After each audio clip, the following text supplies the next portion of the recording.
Yes. Our next presenter is Brian Dzadza, and he's talking about artisans' perceptions of factors affecting construction, labor, productivity on building sites. Brian. Thank you. Good afternoon to you all. I trust you had a good lunch like myself. I'll be presenting a topic entitled Artisans' Perceptions of Factors Affecting Construction Labor Productivity on Building Sites. This is our agenda for the day. We'll look at the introduction, literature review, methodology, results, conclusions, recommendations, and there'll be time for questions. Moving to our introduction, allow me to introduce you a hypothetical tender in the construction industry, which is typical of what is happening. You find the labor cost constitutes about 40% of the total cost of the project. Materials will follow with another roughly 40%, and contractors have a small profit margin of maybe 5% as in this scenario. Now, allow me to bring attention to the labor cost, 40% in this scenario. This is the largest cost component. This is also the most variable, as research has shown that it can vary from 33% to up to 50%. 50%, can you imagine, of the cost of a project. This is also the most critical factor to control within a project. Now suppose if the labor cost moves from 40 to 45% due to an overrun, and mind you, overruns in the project, construction projects are not something new. They usually happen. This means that the contractor has no profit. For our emerging contractors, they have to go home. This brings me to the common ground of this subject. Allow me to acknowledge that there have been numerous studies on the field of labor productivity, but most of these studies, they focused on the managerial ineffectiveness. Most of these studies, they were centered on the three functions of management, which is to plan, schedule, and direct the work. However, little study in the construction industry has put emphasis on construction artisans.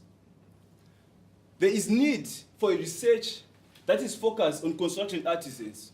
Someone might ask, why construction artisans? These are the people who execute the actual job on a site. They do the dirty job. In the eyes of the researcher, they are also the ideal people to know where and how site productivity might be lost.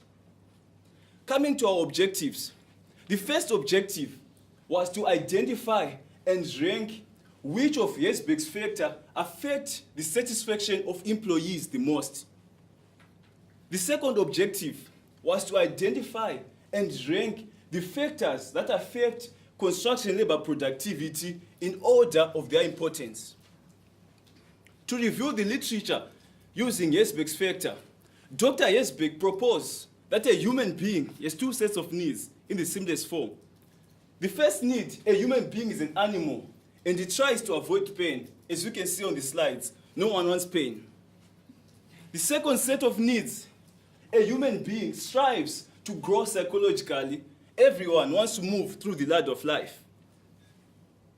Dr. Herzberg proposed that there are two factors that affect the satisfaction of employees.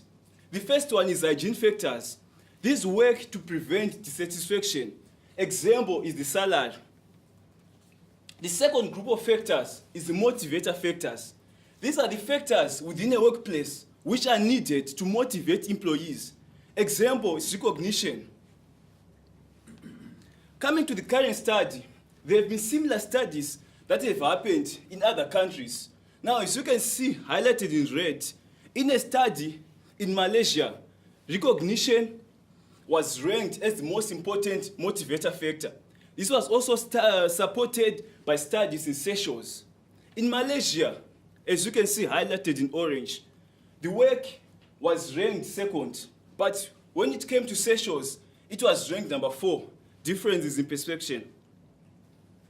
Looking at the studies on the hygiene factors, in a study in Malaysia, highlighted in red on the PowerPoint, money was ranked first, but in Seychelles, it was ranked second. Relationship with peers was ranked second in Malaysia, But in Seychelles, it was ranked the least, number 6. Reviewing the literature on construction labor productivity, there's been also lots of efforts by different researchers from different locations to try and identify these factors. It is important to note that different research has highlighted and pointed out different factors. Thus, it becomes impossible to attribute a certain group of factors as being responsible for influencing labor productivity on sites. In a study in 3 developing countries, you see, in Thailand, Ghana, and Iran. In Thailand and Iran, material shortage was found as the most important factor. In Thailand, lack of equipment was second ranked, as you can see highlighted in orange. But in Ghana, it was not in the top 5. In Iran, it was 3rd ranked. Now, looking at our methodology, the type of research was a quantitative using paper, pencil questionnaires. The first stage after drafting the questionnaire was to conduct a pilot study on selected individuals within the industry to check the questionnaire if it reflects the objectives of the study. The construction sites that were used in this study, they were identified from a list of active projects that is kept at the Nelson Mandela Bay municipality. After identifying the sites, the next stage was to seek permission from the various site management to administer the questionnaire on their sites. Also, the researcher tried to administer all the questionnaires in a site office for the obvious reason of trying to avoid the effects of noise. Maybe it should influence the results of the respondents. Also, the questionnaires were available in 3 different languages, namely English, Xhosa, and Afrikaans. This was to try to make the respondents feel comfortable to respond in their own language. Incentives were also offered. Every participant was given a cool drink. Maybe it helped the results. Now, just a quick recap. We have looked at our introduction, we have reviewed our literature, we have looked at our methodology. Now, we focus on the next section, focusing on our results, conclusions, recommendations, and then questions. Demographics data. 62 questionnaires were used, but only 54 participants were used for this research. 94% of them were men and 6% women, typical of the construction industry. The majority were masons, followed by carpenters. And only 48%, which was the majority of the respondents, in some form of college that they'd attended, while 6% did not attend any sort of learning institution. Looking at the ranking in terms of importance, this study found out that recognition was ranked as the important factor with a score of 71.2%. This was followed by growth in terms of the motivator factors, and work itself was the least ranked. To try and interpret these results, the researcher compared the results of the findings with other developing countries as identified by the literature.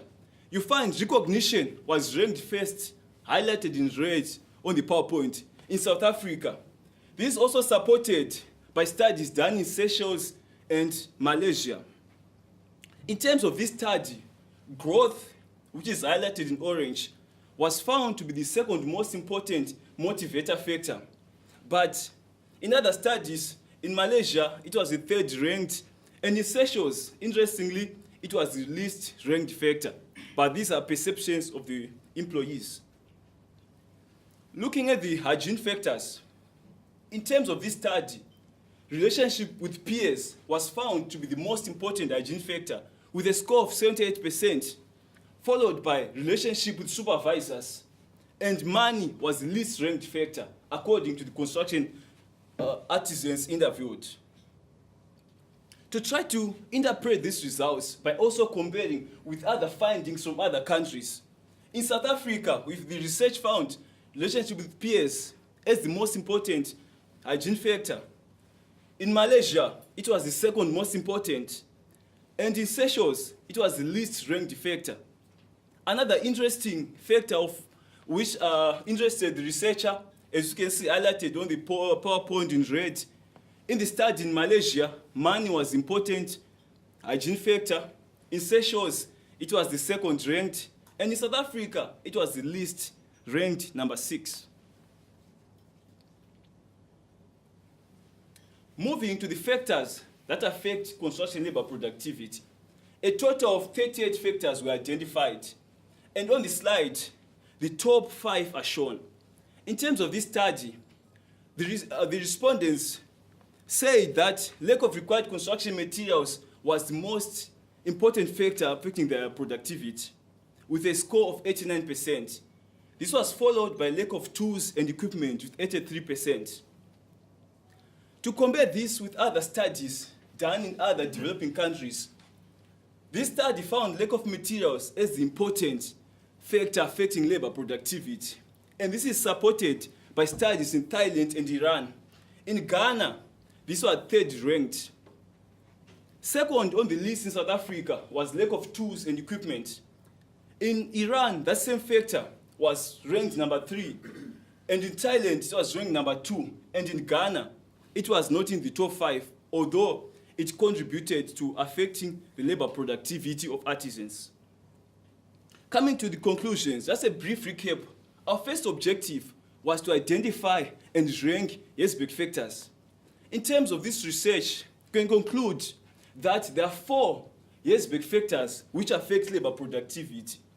And these are relationships amongst the workers, the recognition they get from the company, the growth opportunities in the company, as well as the relationship between the workers and their supervisors. In terms of objective number 2, just a recap again, the focus was to identify and rank the factors which affect construction labor productivity of artisans. In terms of this research, the conclusion is that the tangible factors were ranked higher than other factors which affect construction labor productivity. Tangible factors are factors such as lack of materials, lack of tools and equipment. Also, comparing this study with other studies which had a focus on management perspective, there's a notable difference between what the workforce views as affecting their productivity and what management sees as important. Recommendations. In terms of enhancing motivation of the workforce, there is need to link the performance of workers with monetary reward. There's also need for the construction industry to start looking at opportunities for the growth for the semi-skilled workers, such as the artisans. Yes, there are opportunities for professional workers, but it's time to look for opportunities for growth for the artisans and the general workers. The trade unions have an active role to play in ensuring that recommendation number 1 is enforced, to ensure that the performance is linked with appropriate monetary reward. Recommendation in terms of productivity.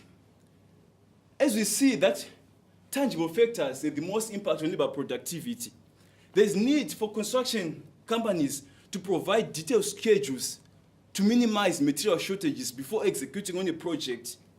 There's need for companies to spend time in training first-line supervisors. It was found from the research that supervisors are currently employed based on experience within a company, but there's need to start looking at initiatives like maybe continuous development for supervisors to try and develop their skills in dealing with employees. It's time also for the construction industry in South Africa to start looking at embracing innovation. Innovation in terms of building information modeling, modern methods of building, as well as innovative methods of construction. Research has shown that this method will enhance the labor productivity of artisans and help solve this problem.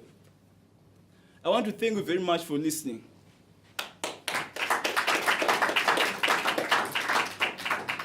Thank you very much, Brian. Let's start with the questions from the panel. Fonny, you want to start off? Yes, thank you, Mr. Chair. Just as far as the respondents concerned, you had the masons and etc., and then you had other 10%. Was that also artisans, or were they non-artisans?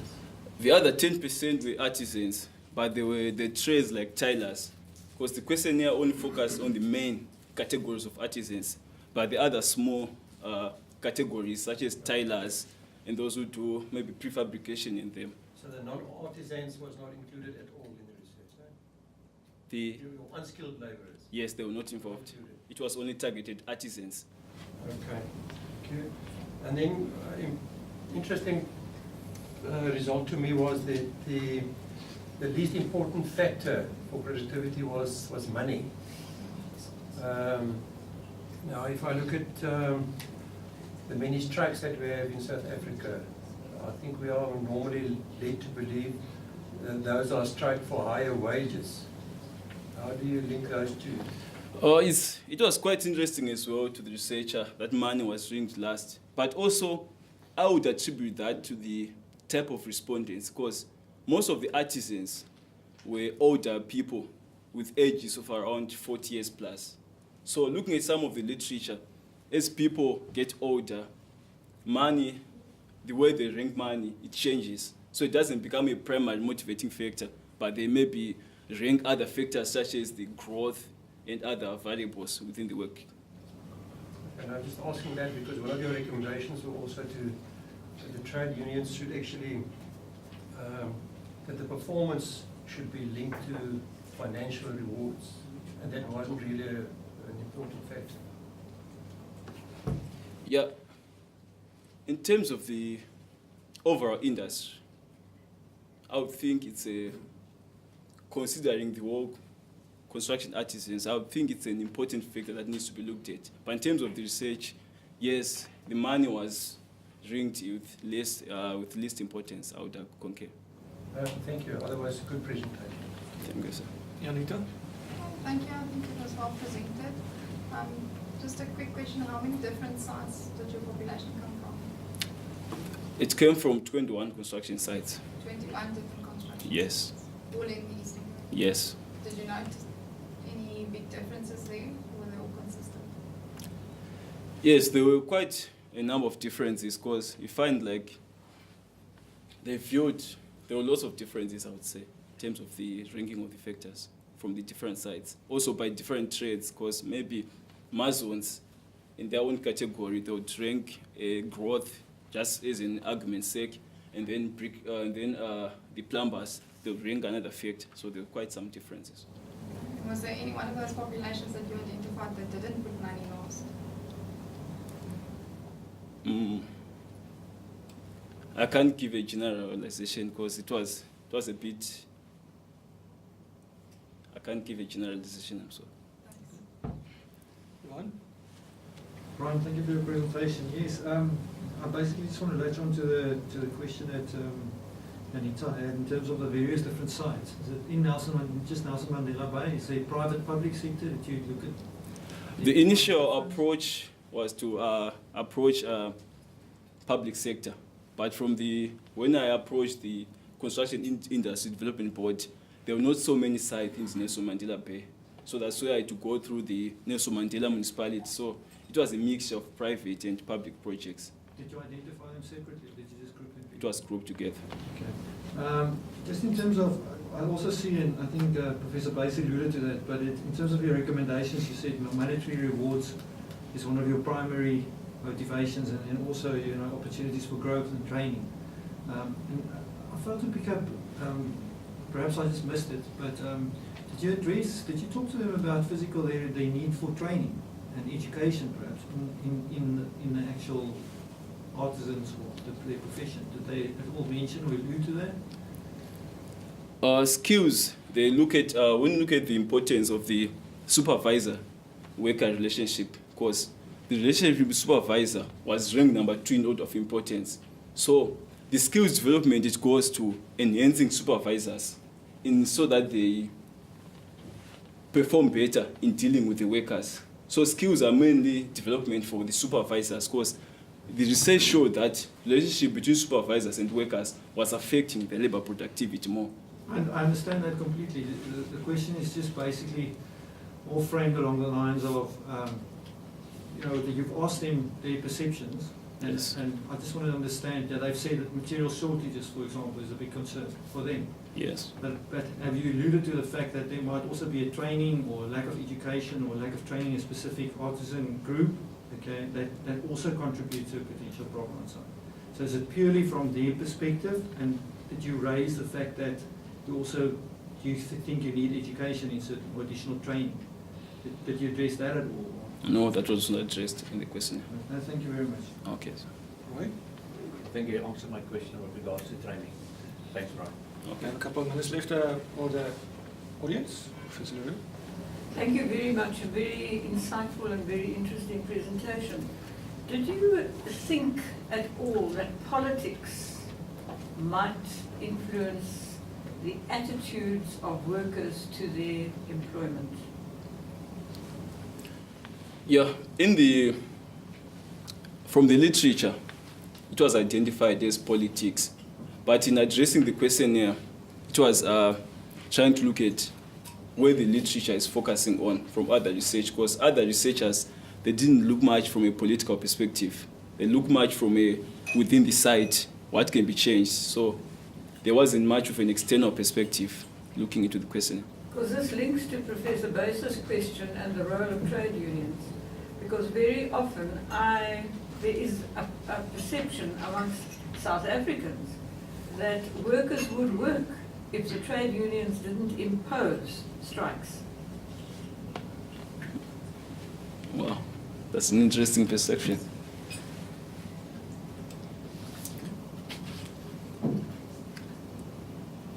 I've got nothing more to say. Yeah, it's quite an interesting perception.